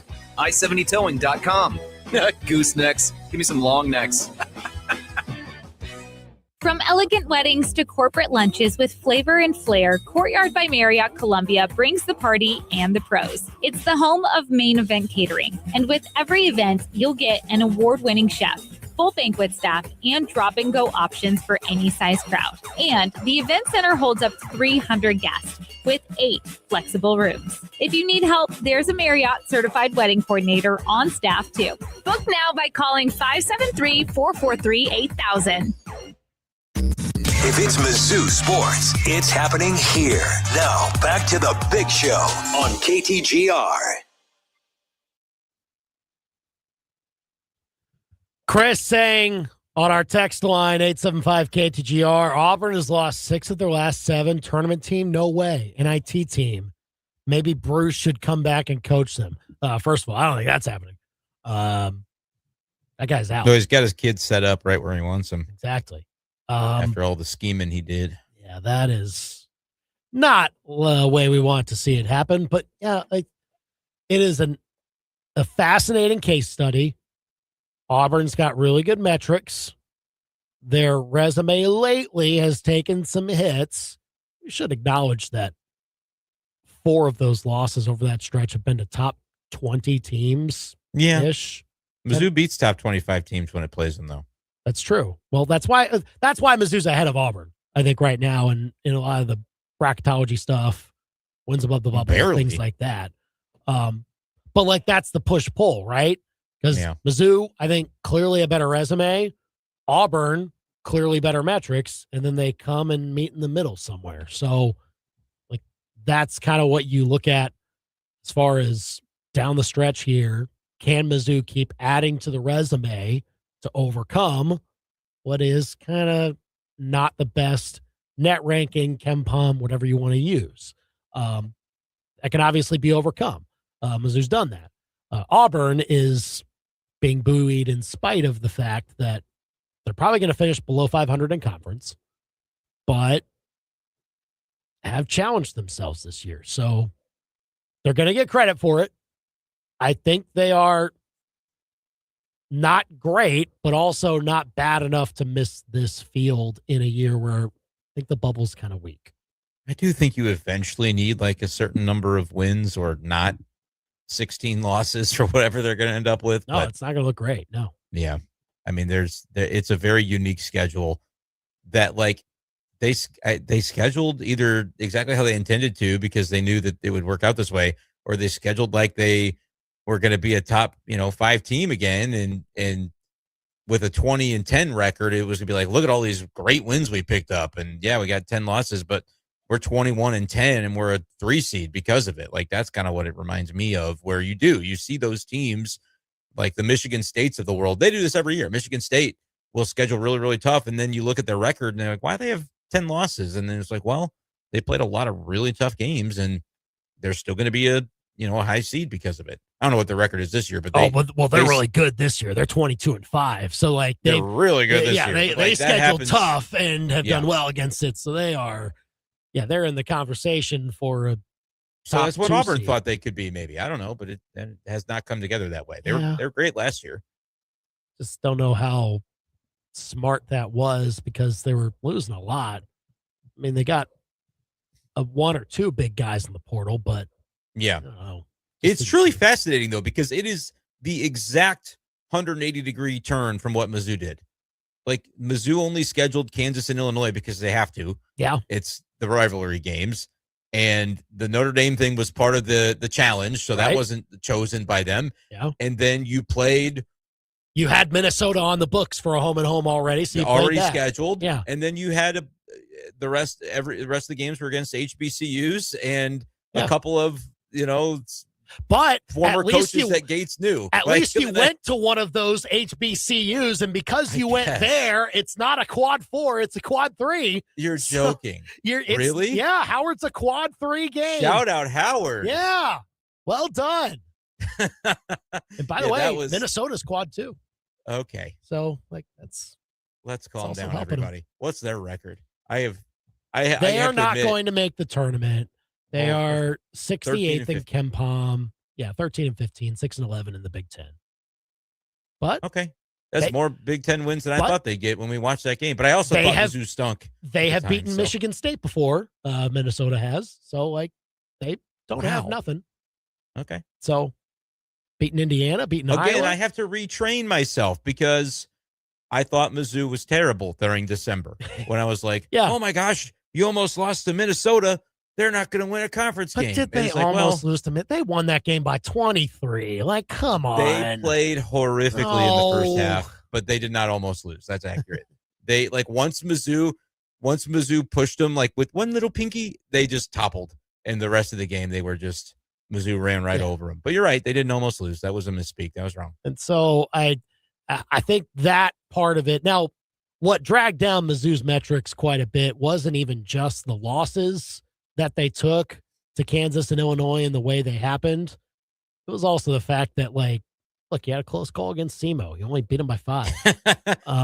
Yeah, that was this year, wasn't it? Yeah, kind of the same thing. Alabama State, you only won by 8. There were a few that were not necessarily all wrapped up by the 10-minute mark of the second half. So, that also kind of brings you a little bit back down to bubble territory. But even though they have a metrics and a net ranking that is maybe below the bubble, they have a resume that is very much above it. And so that's why they are where they are. And we'll see how it shapes out for Mizzou towards the end. But tell us what you think about the bubble talk, about Mizzou maybe getting into double bye territory in the SEC. Call or text us at 875-KTGR with your thoughts on that. So at the Combine, I said Eric Johnson at first in my head. Did you? And then I said, former St. Louis Blue, highly drafted player. Really? Did not know that. I think that's right. Confirm real quick. But Ben Johnson, the Bears head coach, had some good things to say about Eric Bieniemy when he was asked about him. Sam McDowell tweeted this out, Kansas City Star columnist who was at the Combine this week. Ben Johnson on Eric Bieniemy, quote, "I was blown away from the impact he had, not just in that room, but the entire offense. Those are big shoes to fill," end quote. And look, I think we can very clearly see the impact that EB has had on running backs. And even just this past year for the Bears, DeAndre Swift had some career numbers. Kyle Monungai took some huge steps forward. Yeah, he's a good player. That was an electric room this year. Yeah. It ended up being. So, we know that Eric Bieniemy can get the most out of those types of players. That's a good point. DeAndre Swift is not, I've never thought of DeAndre Swift as that guy. And this year he was kind of that guy. He was a 1,000-yard rusher, right? Yeah, he was very good this year. Yeah, so that, he elevated them. I think obviously you want the running back room in Kansas City to be elevated, whoever might be in it. But I think you're also asking for, when he becomes the offensive coordinator and he's not even necessarily charged with calling plays, I think that's still Andy Reid, you're asking him not only to do that for the running backs, but I think for everybody. And so are we kind of as time rolls around and we get closer to minicamp and training camp and everything like that, are we going to come to the point where, like, maybe it's a really good thing that the Chiefs got Eric Bieniemy back? I couldn't believe myself to say that, but yeah, I thought they needed more of a drastic change, and that's why I think I was like not so in favor of it at first when we first found out about it, because it's signaled that Andy Reid doesn't think he needs as drastic of a change as I thought he needed. But who am I, right? I think a lot of Chiefs fans, though, were kind of looking at it going, oh, we want to see something new and fresh. But when you step back from it and realize that Reid probably wasn't ever going to go that route, it makes a lot more sense to go with what's comfortable, but also what wasn't always comfortable when he was around, which is maybe exactly what the Chiefs need. A little bit of that, you know, that ability to keep guys in check. Because how were we talking about their losses all season long? We were talking about, why are they making all these dumb mistakes? There's not a singular area that you point to that's like just not getting the job done. It's not like they were awful at protecting Mahomes, even though towards the end, injuries really took on, a life of their own and started to eat him up. And eventually Mahomes suffered a season-ending injury. But like the whole thing was, look, they have all these moments. Their offense is looking awesome, and they can stay in these games, and they aren't taking bad losses, and they're right there, and they're not getting blown out. It's just, man, Kelsey, catch that pass, or like don't line up off sides and this little stuff. Chris Jones, try a little bit, right? To like bring Trevor Lawrence to the ground, stuff like that. I mean, look, pass rush was maybe the one area that maybe was best fits that category if you wanted to pinpoint it to one thing, but largely on the offensive side of the ball, at least, it was like, why are we making these dumb mistakes? Why are we committing, 15 penalties? Why is Jawan Taylor committing 2 penalties a game? What's happening here? Like, that all comes down to coaching and nipping it in the butt before it happens. And maybe that is the recipe for a better Chiefs performance, just making sure that you have coaches that hold everybody accountable. And, like, that's what Patrick Mahomes was trying to harp on in, off-season press conferences when, like, before they announced Eric Bieniemy is like, yeah, we want, accountability. Accountability is a word that came up multiple times with him. And it's, that I think Eric Bieniemy can bring. And again, you're not asking him to call plays. You're not asking him to revamp what's already happening. Because honestly, I don't think the Chiefs system needs much of a revamp. I think the players who are trying to execute that system need to make sure that they're cutting down on mistakes so that they don't get set back every time they're trying to execute it. Yeah, and that's where he comes in, and I think can fill the role that they internally think they need.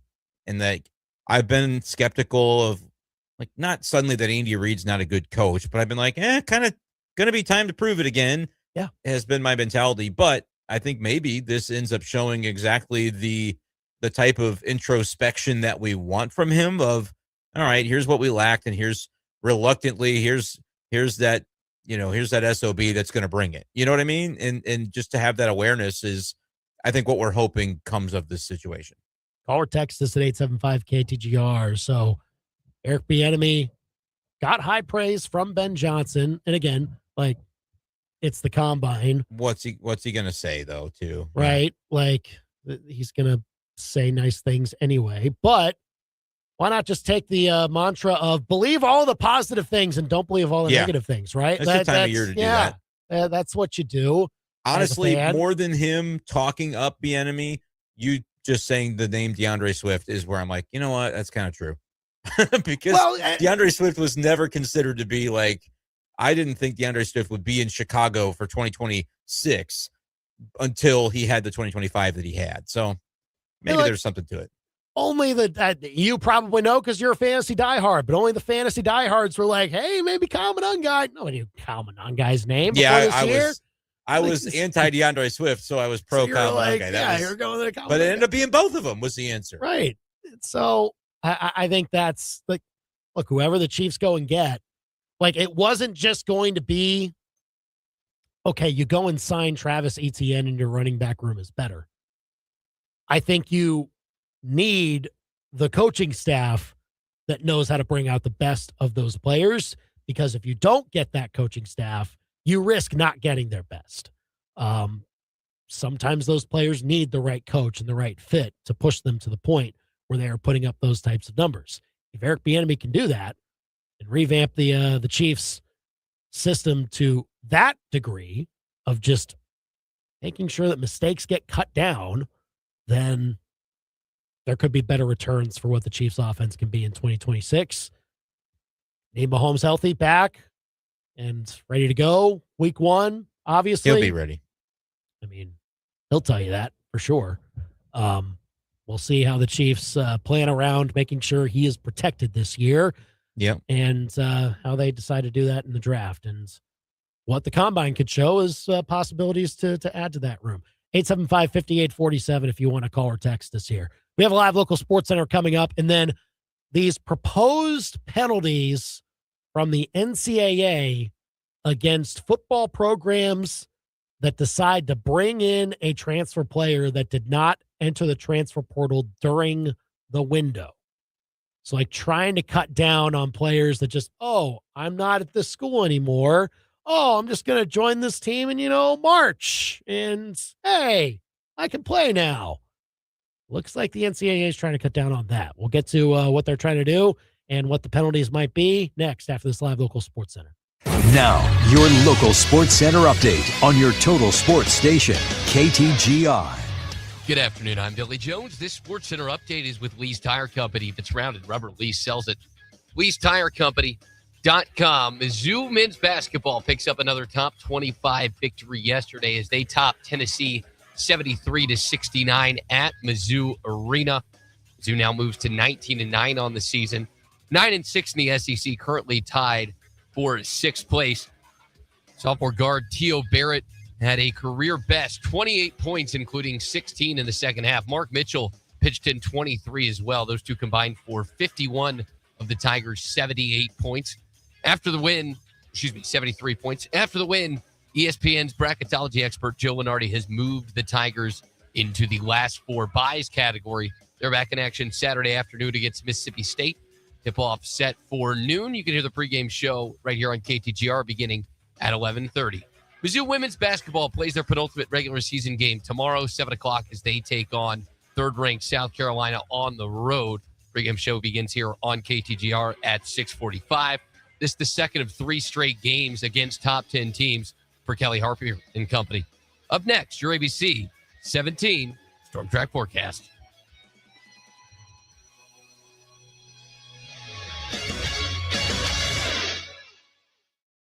I'm ABC 17 Storm Track Chief Meteorologist Jessica Hafner. I'm tracking mostly cloudy skies this evening and a chance for a few showers tonight as temperatures drop into the low 30s. Tomorrow we gradually clear with temperatures getting back into the upper 50s. Friday is going to be the nicest day of the week as we see mostly sunny skies. The winds will start picking up and high temperatures get to near 70 degrees. I'm ABC 17 Storm Track Chief Meteorologist Jessica Hafner, and that's your ABC 17 Storm Track forecast on your total sports station, KTGR. The foundation is set. Missouri knocks off the #1 team in the nation. The frame is built. On the run, Mitchell for the flush, Missouri by 20. And the gates the habits, the response to detail, the execution, all that stuff matters. Are open. Drives right baseline to the rim, jams it as he hangs and got fouled. This is your radio home for Mizzou basketball. Cruz, here comes the 3. Bang! He splashed it home. Mid-Missouri's total sports station, KTGR. Hi, everyone. Andy Humphrey here for Lee's Tire Company. Wintertime can be very hard on your vehicle, so don't neglect it at all during this month. Be sure to take it into Lee's Tire Company for regular maintenance. They can check fluids. They can check tire pressure. They also have a great technical team that can take care of larger projects if you need those done. But, of course, they're the tire experts. So they'll check your tires to make sure they're in tip-top shape, check the alignment. And if you need new tires, they've got a huge selection. So chances are it won't be hard to find the right ones for you. And you can also save by getting tires at Lee's Tire Company. Every single month, they run specials to put money back in your pocket if you need new tires. Go and check out leestirecompany.com for all of those specials that are happening now. And be sure to visit them on the Business Loop in Columbia or at University Garage, where they have a large location right by the MU campus. They're also in Centralia, or shop online for tires anytime at leestirecompany.com. If it's round and rubber, Lee's sells it. leestirecompany.com. Hey, y'all, it's Molly from Billiards. What happens when two pharmacists, a restaurant dude, and a math whiz walk into a bar? They buy it, and those four awesome people are the new owners of Billiards. Like a good Oscar speech, we don't have enough time to thank everybody. But if you've been part of our journey, we just want to say thanks for boogieing on down. Boogie on down for burgers and beer. Billiards on Broadway. Yeah. Les, honey, I'm coming home. Your restaurant has great food, but you're still not seeing as many people come through the door as you'd like. You offer an amazing experience, and the food is incredible, but you just need more people to try you. That's where ShopMidmo.com comes in. When you're part of ShopMidmo.com, thousands of potential customers will see your offers, helping you build your exposure. It's an amazing tool for restaurants who offer great experiences to the best foodies in town. Find out how ShopMidmo.com can give your restaurant a jump start. Contact us at ShopMidmo.com. This is the year she gets an upgraded diamond, the year that dad finally gets his retirement watch, and the year that your daughter graduates, so you give her the necklace she's always dreamed of. Family Pawn is not your traditional pawn shop, but they are your secret to saving big on stunning jewelry for every occasion. Family Pawn, where you'll find timeless treasures for a fraction of the cost. FamilyPawn.com. Not your traditional pawn shop. Family Pawn. Your daily fix of local sports lives here. This is The Big Show on KTGR. Lots to talk about. Mizzou getting it done last night. Chiefs at the Combine, what do they need to find out? What do they need to do with their number 9 pick? Heard from guys like Ruben Bain today, who said he had a good interview with the Chiefs. I think if he's available, which I think he'll be the best available edge rusher by the time the Chiefs are picking, that's got to be the guy. I really think so. I could see it. I think it would make a lot of sense. I think there's other ways to get your running back need addressed other than Jeremiah Love. It would be a lot of fun, but I think there's other ways to do that. So I would be interested in them going with the edge rusher route. By the way, Eric Johnson was the number 1 pick of the Blues back in 2006. Oh, their number 1 pick. No. The number 1 pick. The number 1 Whoa. pick. I knew he was highly drafted. I couldn't remember if he was 1 or 2, but yeah, he was the number 1 pick. Shout out. I remember it because shout out Cam Jansen. One time they're at a golf course and on a what do you call it? What's the golf cart? Golf cart. And Eric Johnson like fell off and got injured, and like Cam Jansen was there, so it was like a whole big thing that people like to give him trouble for and bring up years later. Was he driving? Or I don't remember the details of it. I was obviously a lot younger, but I hear other people making fun of Cam with it, and so I like to do that as well. Okay, good. So yeah, good. But anyway, Eric Johnson was 2006. 2006 number 1 pick.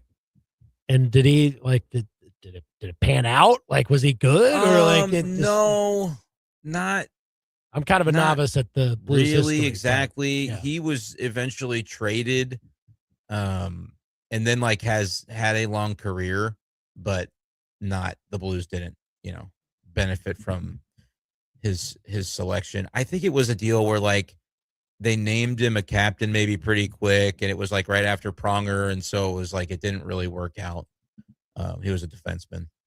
Well, Pronger worked out, I guess. That wasn't bad. Yeah, Eric Johnson played until 2025, so I guess he just really just now. He retired officially, and then in October of 25 he retired. So yeah, he had a super long career. Wasn't really like the Blues weren't really the team to benefit from his best.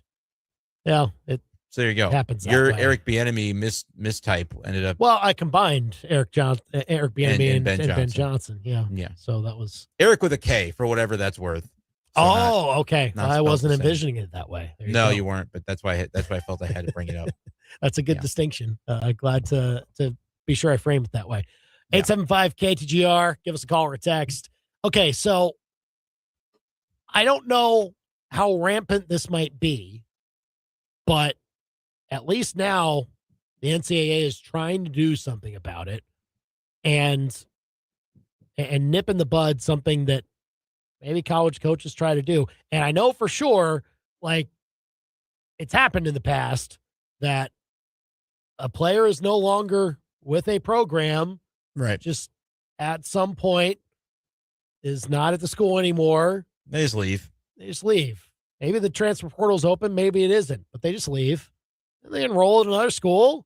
And it's like, oh, okay, he's playing football here now. Yep. It's happened before. Maybe even at Mizzou. Like I think that happened with at least one player, but I don't know. Either way, the NCAA proposed rule changes. So they're not approved yet, but they've proposed penalties for teams that play someone that was not transferring to their school as an active transfer portal player. Like, you've got to be in the portal by the time it closes to be an active transfer portal player and then transfer to another school afterwards. Right. But here is what the penalties would be if you take a player that does not enter the transfer portal during that time. The penalties are the head coach would be prohibited from all football and administrative duties for 6 contests. So, wow, 6-week suspension. Try to pull a fast one on us, you're out for half the season as a coach. Recruiting, on-field coaching, team meetings is what they specifically list as what they would be prohibited from. 6 contests.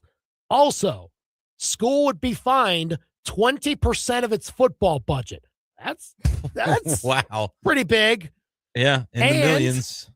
But wait, there's more. The school would be required to reduce the number of roster spots by 5 for the next season, regardless of the head coach's employment status at the school. So the school, it's not just tied to the coach there. Right. The school would then be punished as well. Yeah. Yeah, I mean, clearly this is, I don't know that it's been rampant. As you said, it's happened before, but I think they want to avoid high-profile cases of this happening, and they would happen for a reason that, okay, the portal's closed. There's a case of a player suing for eligibility, and then he either gets it or he doesn't get it, and that opens up Pandora's box where now there's a spot, and now we're going to, illegally tamper and offer some money to a player to leave their school. This basically says, yeah, don't do that. Right. We're not letting you do that. Yeah.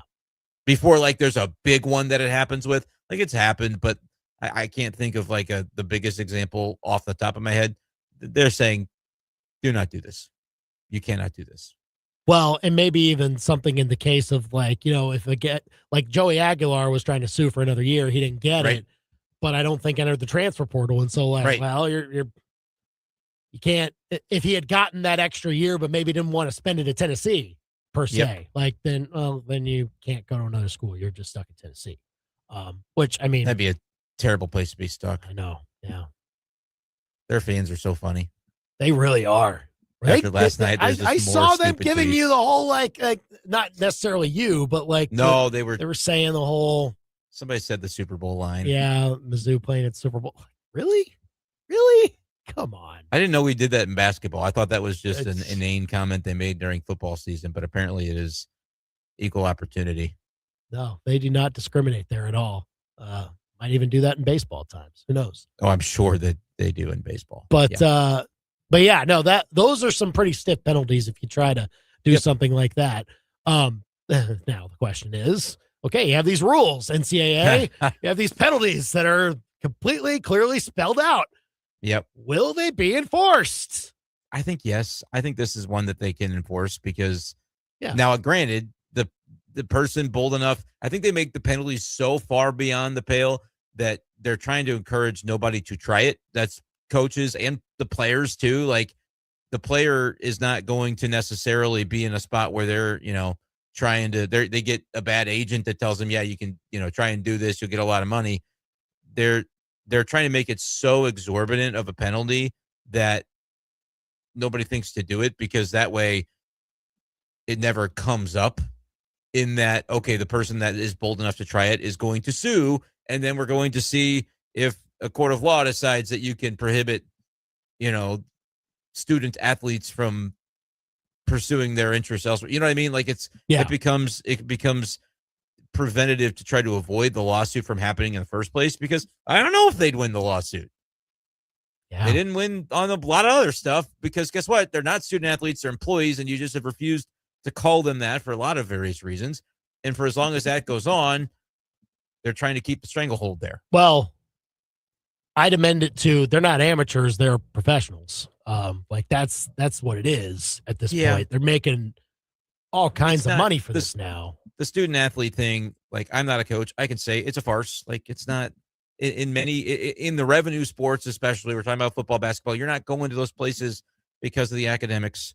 Academics are nice, but like, how many examples do we have to see of players like, I've never attended a class? Right. Yeah. Carson Beck. Like we know the deal on the highest level of football. It's just what it is. But you're right. They're not amateurs. And it's weird that we can still kind of skirt the laws on that. But again, that's easier keeping the status quo than having everything blow up and have to be completely redefined. Well, that's what they're avoiding.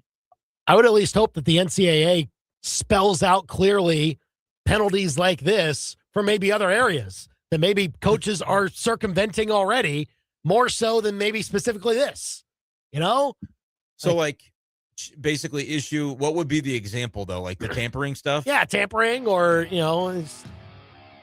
trying to bring players say, back. if you do this, here's the massive penalty. But if they're already doing it, I think that's one for which they'll be like, all right, bet, let's challenge it and we'll see you in court. Yeah. I don't know. Billable hours remain undefeated in college sports. Thanks for joining us today. We'll be back tomorrow at 4 o'clock. Hey, you can relive more of that men's hoops win over Tennessee last night during Tiger Talk at 7 o'clock tonight. Stay tuned for that. He's Brendan. He's producer Billy. I'm Andy. We're done for now.